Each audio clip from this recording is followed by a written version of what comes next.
শক ভিডিওর স্ক্রিনে যাকে দেখছেন তার নাম হচ্ছে হাবিবুর রহমান ইমন। আসলে যদি তার লোকেশনটা জানিয়ে রাখি, ওনার বাড়ি হচ্ছে নোয়াখালী সুবর্ণচর উপজেলার আ ১ নং চজ্জব্বর ইউনিয়নের ৫ নাম্বার ওয়ার্ড। আসলে তিনি মোটরসাইকেল অ্যাক্সিডেন্টে আজকে দীর্ঘ অনেকদিন যাবৎ ঘরে পড়ে আছে।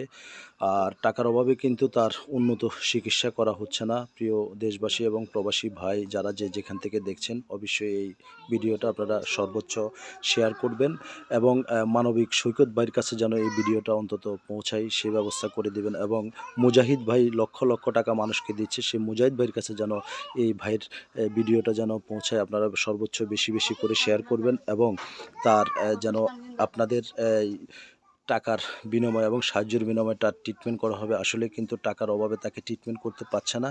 দর্শক, এই সাইডটা যদি একটু দেখিয়ে রাখি, তার বিভিন্ন শরীরের অঙ্গে কিন্তু ক্ষত হয়ে গিয়েছে। এই ছিল আমার কাছে সর্বশেষ আপডেট এখানকার থেকে নিউজ।